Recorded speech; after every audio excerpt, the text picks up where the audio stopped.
உலகத்தில் உங்களுக்கு உபத்திரமும் உண்டு, ஆனாலும் திடன் கொள்ளுங்கள். மறுபடியும் ஆண்டவர் சொல்லுகிற வார்த்தை, உனக்கு ஒரு நெருக்கத்தின் காலம் வந்தாலும் தேவ பிள்ளையே நீ பயப்படாத, உலகத்தை ஜெயித்தது போல நான் உன்னையும் ஜெயிக்க வைப்பேன். பார்வோனை போல சில ஆளோட்டிகளை வைத்து சத்துரு இன்றைக்கும் உங்களையும் உங்களுடைய குடும்பங்களையும் நெருக்கி கொண்டிருக்கிறானா? சபையே, தேவ பிள்ளையே, நீ பயப்பட வேண்டிய அவசியம் கிடையாது. எத்தனை நெருக்கம் உங்க வாழ்க்கையில வந்தாலும் உங்களுக்கு ஒருவர் இருக்கிறார். அவர் சாதாரணமானவர் அல்ல. அவர் உங்களுக்கு தஞ்சமாயிருந்து உங்களை நடத்த வல்லமையுள்ளவராய் இருக்கிறார். பிரியமான தேவனுடைய பிள்ளைகளே, உங்க நெருக்கத்தின் காலகட்டத்தில் உங்களுக்கும் உங்க குடும்பத்திற்கும் ஒரு தஞ்சம் உன் அருகாமையிலே இருக்கிறார். Oh, praise God, praise the Lord. ஆண்டவரும் இரட்சகருமாய் இருக்கிற இயேசு கிறிஸ்துவின் நாமத்தினாலே தினம் ஒரு தீர்க்க தரிசனம் என்கிற தேவனுடைய வார்த்தைக்கு உங்களை வரவேற்கிறோம். தீர்க்க தரிசனம் என்பது தேவ ஆவியால் அருளப்பட்ட அவருடைய வாக்குத்தத்தமான வார்த்தைகள் மாத்திரமே. இந்த நாளுக்குரிய தீர்க்க தரிசனமான வார்த்தைகளை வாசித்து நாம் செபிக்கலாம். சங்கீதம் 9வது சங்கீதம் 9வது வார்த்தை, சிறுமைப்பட்டவனுக்கு கர்த்தர் அடைக்கலமானவர், நெருக்கப்படுகிற காலங்களில் அவரே தஞ்சமானவர். கர்த்தர் இந்த வார்த்தைகளை நமக்கு ஆசீர்வதித்து தருவாராக. இந்த நாளுக்கு தேவன் கொடுக்கிற தீர்க்க தரிசனமான வார்த்தை, நெருக்கப்படுகிற காலத்தில் அவரே தஞ்சமாயிருக்கிறவர். இந்த சத்தத்தை கேட்கிற உங்கள் ஒவ்வொருவருக்கும் இந்த வார்த்தையை இன்றைக்கு ஆண்டவர் தீர்க்க தரிசனமாய் உங்களுக்கு சொல்லுகிறார். நெருக்கத்தின் காலத்தில் அவர் நமக்கு தஞ்சமானவர், அவர் நமக்கு தஞ்சமாய் இருக்கிறவர் என்பதை ஆவியானவர் இன்றைக்கு நமக்கு ஞாபகப்படுத்துகிறார். எப்பொழுதெல்லாம் என்னுடைய வாழ்க்கையில் நெருக்கம் வருகிறதோ, வியாதியினால், கடன் பிரச்சனையினால், தோல்வியினால், நிந்தையினால், அவமானத்தினால் எப்பொழுதெல்லாம் நான் நெருக்கப்படுகிறேனோ அப்பொழுதெல்லாம் அவர் எனக்கு நல்ல தஞ்சமாயிருந்து என்னை வழிநடத்த அவர் போதுமானவராயிருக்கிறார். நீங்கள் உங்க வாழ்க்கையில் அது உணர்ந்திருப்பீங்க. பல சூழ்நிலையில் நெருக்கப்படுகிற நேரத்தில் என்னை சுற்றிலும் இருக்கிறவர்கள் சோத்திரம் பயங்கரமா என்னை நெருக்குவாங்க.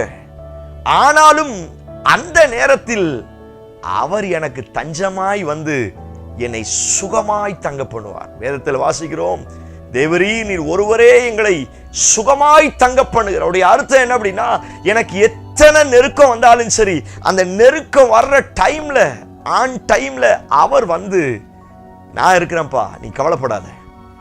உன் குடும்பத்துல பிரச்சனையா, போராட்டமா, நான் இருக்கிறேன். வேதத்தில் பல எடுத்துக்காட்டுகள் இதற்கு சொல்லப்பட்டு இருக்கிறது. இஸ்ரவேல் ஜனங்கள் 430 வருஷம் அடிமையா இருக்கும் பொழுது பார்வோன் நெருக்க ஆரம்பிக்கிறான். அந்த நெருக்கத்தின் மிகுதியினால் அவர்கள் பெருமூச்சு பரலோகத்தை எட்டினது என்று வேதத்தில் வாசிக்கிறோம். அப்படின்னா அவங்க எவ்வளவு பெரிய நெருக்கத்தை அனுபவித்திருப்பார்கள். பார்வோனின் நிமித்தம், ஆலோட்டிகளின் நிமித்தம் அவர்கள் நெருக்கப்பட்டார்கள். அந்த நெருக்கத்தினுடைய பிரதிபலன் தான் கூக்குரல் பரலோகத்தை எட்டினது.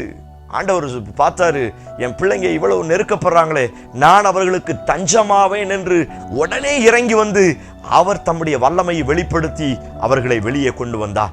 சத்தத்தை கேட்கிற உங்களுக்கு இந்த வார்த்தை ஆண்டவர் தீர்க்க தரிசனமாய் சொல்லுகிறார். பார்வோனை போல சில ஆளோட்டிகளை வைத்து சத்துரு இன்றைக்கும் உங்களையும் உங்களுடைய குடும்பங்களையும் நெருக்கி கொண்டிருக்கிறானா? சபையே, தேவ பிள்ளையே, நீ பயப்பட வேண்டிய அவசியம் கிடையாது. எத்தனை நெருக்கம் உங்க வாழ்க்கையில வந்தாலும் உங்களுக்கு ஒருவர் இருக்கிறார். அவர் சாதாரணமானவர் அல்ல. அவர் உங்களுக்கு தஞ்சமாயிருந்து உங்களை நடத்த வல்லமையுள்ளவராய் இருக்கிறார். எத்தனை பேர் ஆமென் சொல்றீங்க? ஸ்தோத்திரம். ஆண்டவரை பார்த்து சொல்லுங்க, ஆண்டவரே நீங்க எங்களுக்கு தஞ்சமா வாங்க ஆண்டவரே. ஸ்தோத்திரம். Praise God. அந்த வார்த்தை இப்படி யோசிக்கிறேன். எல்லாருமே ஒரு நெருக்கத்தின் காலத்தை சந்திக்க வேண்டியது உண்மையாய் இருக்கிறது. வேதத்தில் நாம் வாசிக்கிற யாரை எடுத்துக்கிட்டாலும் நெருக்கத்தின் காலம் அப்படிங்கிற அந்த ஒரு காலத்தை கடக்காம பெருக்கத்தின் ஆசீர்வாதத்தை அவங்க பெற்றுக்கொண்டது கிடையாது. ஆபிரகாம், லோத்து, ஈசாக்கு, யாக்கோப்பு, யோசேப்பு, மோசே, எலியா, எலிசா, ஒவ்வொருடைய வாழ்க்கையில அவருடைய காலகட்டத்தை யோசித்து பாருங்க. தாவீது, அவருடைய காலகட்டத்தை யோசித்து பாருங்க. எல்லாருமே இந்த நெருக்கத்தின் காலத்தின் வழியாய்த்தான் வருகிறார்கள். நேரத்தை நம்ம சொல்வது உண்டு, எனக்கு நெருக்கமே வரக்கூடாது, நான் சொல்லுகிறேன், ஒரு சில நேரத்தில் அப்படிப்பட்ட பாதைகளின் வழியாய் கர்த்தரே நம்மை அழைத்து செல்வதுண்டு. தாவீது சொல்லுகிறான், நான் உபத்திரவப்பட்டது நல்லது, அதனால் உம்முடைய பிரமாணங்களை கற்றுக்கொண்டேன். நீதிமானுக்கு வரும் துன்பங்கள் அநேகமாயிருக்கும், ஆனால் கர்த்தர் அவைகள் எல்லாவற்றிலும் நின்று அவனை விடுவிப்பார். உலகத்தில் உங்களுக்கு உபத்திரமும் உண்டு, ஆனாலும் திடன் கொள்ளுங்கள். மறுபடியும் ஆண்டவர் சொல்லுகிற வார்த்தை, உனக்கு ஒரு நெருக்கத்தின் காலம் வந்தாலும் தேவ பிள்ளையே நீ பயப்படாத, உலகத்தை ஜெயித்தது போல நான் உன்னையும் ஜெயிக்க வைப்பேன்.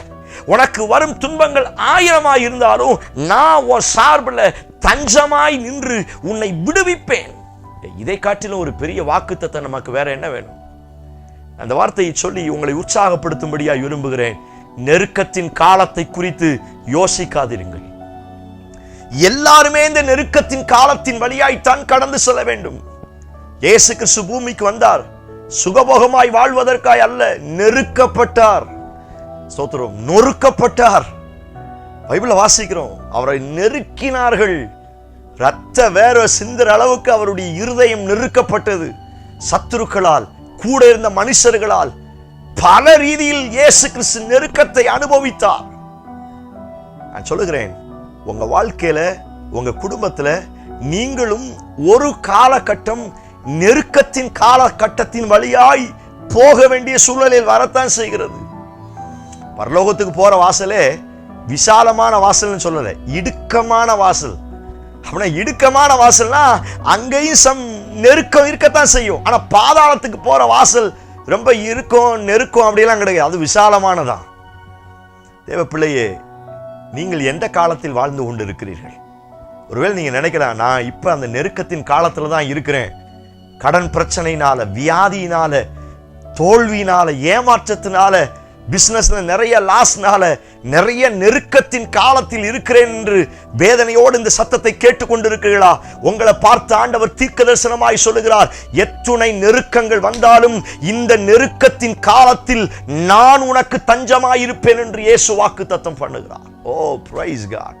நான் சொல்லுகிறேன், இந்த நெருக்கத்தின் காலத்தில் உங்க கூட பிறந்தவங்க, உங்க கூட சுற்றி இருக்கிறவங்க, உங்களை பெற்றவங்க, உங்களை வளர்த்தவங்க யார் உங்க பக்கத்துல இருக்கிறாங்களோ இல்லையோ, உங்க கை பிடிச்சவங்க யார் உங்க பக்கத்துல இருக்கிறாங்களோ இல்லையோ, நெருக்கம் அப்படின்னா அடுத்த செகண்ட் நான் உனக்கு தஞ்சமா வருவேன்னு இயேசு கடந்து வருகிறார். ஓ பிரைஸ் காட். நல்ல சமாரியனுடைய வாழ்க்கையில் அதுதான் நடந்துச்சு. லேவியன் பார்த்து ஒரு பக்கமாய் விலகி போனான், ஆசாரியன் கண்டு ஒரு பக்கமாய் விலகி போனான். ஆனா ஸ்தோத்திரம், நல்ல சமாரியன் அங்க வந்து கண்டு ஒரு பக்கமாய் விலகி போல கண்டு மனதுருக ஆரம்பித்தார். வேகமாய் வந்து எண்ணெய் வார்த்து, புண்ணுக்கு எண்ணெயெல்லாம் வார்த்து காயங்களை கட்டி தோள் மேல தூக்கி வச்சு அழகா கொண்டு போனாராம்.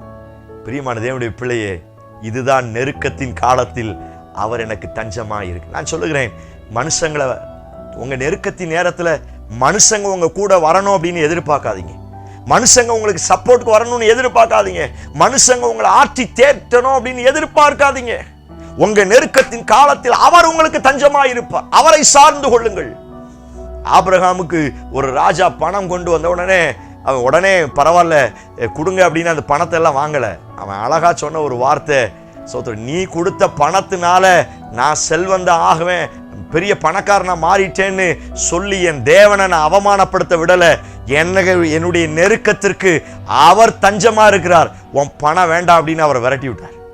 பிரியமான தேவனுடைய பிள்ளைகளே, உங்க நெருக்கத்தின் காலகட்டத்தில் உங்களுக்கும் உங்க குடும்பத்திற்கும் ஒரு தஞ்சம் உன் அருகாமையிலே இருக்கிறார். Oh praise God. ஒரு தஞ்சமாய் ஆண்டவர் இருக்கிறார். சோத்ரம், உங்க சொந்தக்காரங்க வரலையா, வராம இருக்கிறதே ரொம்ப சந்தோஷம். சோத்ரம், அவங்க வந்தாங்கன்னா நாளைக்கு கண்டிப்பா சொல்லி காமிப்பாங்க. வராம இருக்கிறதே ரொம்ப சந்தோஷம். உங்க நெருக்கப்படுகிற நேரத்தில் எல்லாம் அவர் இருக்கிறார். அந்த வார்த்தை இப்படி சொல்லுகிறேன், நெருக்கத்தின் காலம் என்று ஒன்று வந்தாலும் சபை பயப்பட வேண்டிய அவசியம் கிடையாது. காரணம், அவர் எனக்கு தஞ்சமா இருக்கிறார். தாவீது சொல்லுகிற ஒரு அழகான வார்த்தை, அவர்கள் என் சத்துருக்கள் என்னை நெருக்கியும் மேற்கொள்ளாமற் போனார்கள். அழகான தீர்க்க தரிசனமான வார்த்தை.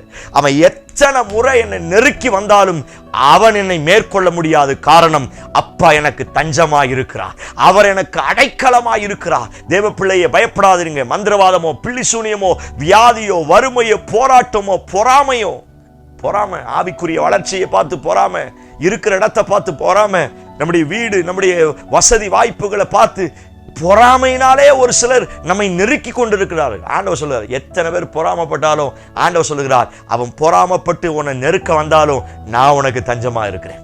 இந்த ஒரு வார்த்தையை பிடிச்சு ஜெபம் பண்ணுங்க. அவன் நெருக்கியும் என்னை மேற்கொள்ளாமல் போனார்கள். பவுல் சொல்லுகிறார், நாங்கள் எப்பக்கமும் நெருக்கப்பட்டும் மனம் முறிந்து போவது கிடையாது, ஒடுங்கி போவது கிடையாது. எவ்வளவு அழகான வார்த்தை, எப்பக்கத்திலும் நெருக்கப்பட்டும். ஏன்னா பவுலுக்கு ஒரு அசைக்க முடியாத நம்பிக்கை இருந்துச்சு, எனக்கு அவர் தஞ்சமாயிருக்கிறார். ஓ பிரைஸ் காட், எவ்வளவு அழகான ரெண்டு வார்த்தை. ஒன்னு தாவீது சொல்லுகிறார், அவர்கள் என்னை சத்துருக்கள் நெருக்கியும் மேற்கொள்ளாமல் போனார்கள். எத்தனை சத்துரு உங்களை நெருக்கி வந்தாலும் அவர்கள் உங்களை மேற்கொள்ள முடியாது, காரணம் அவர் உங்களுக்கு தஞ்சமாயிருக்கிறார். இரண்டாவது பவுல் சொல்லுகிற அழகான வார்த்தை, நாங்கள் எப்பக்கத்திலும் நெருக்கப்பட்டும் மனம் முறிவடைவது கிடையாது, நாங்கள் சோர்ந்து போவது கிடையாது. காரணம் அப்பா எங்களுக்கு தஞ்சமாயிருக்கிறார். நீங்க இப்ப நெருக்கத்தின் காலத்தில் இருக்கிறீங்களா? கடந்த சில மாதங்களாய், சில வருடங்களாய் என் குடும்பத்துல, என் கணவன் மனைவி வாழ்க்கையில, என் பிள்ளைங்க வாழ்க்கையில, என் பொருளாதாரத்துல, என் கையின் பிரயாசத்துல, என் தரிசனத்துல, என் ஆவிக்குரிய வாழ்க்கையில பல்வேறு நெருக்கத்தை நான் அனுபவிக்கிறேன், நான் நெருக்கத்தின் காலத்தில் இருக்கிறேன் என்கிற வேதனையோடு இந்த சத்தத்தை கேட்கிறீர்களா? உங்களை பார்த்து ஆண்டவர் தீர்க்க தரிசனமாய் சொல்லுகிறார், இந்த நெருக்கத்தின் காலத்திலும் நான் உனக்கு தஞ்சமாய் வரப்போகிறேன். அது எத்தனை நெருக்கமாய் இருந்தாலும் சரி, உன்னை அவன் மேற்கொள்ள விடுவதற்கு நான் விட மாட்டேன். கண்களை மூடி சேர்ந்து ஜெபிங்க. ஆண்டவரே, தஞ்சமானவரே, கூப்பிடுங்க. உள்ளத்தை திறந்து ஆண்டவரை நோக்கி கூப்பிடுங்க. Price God.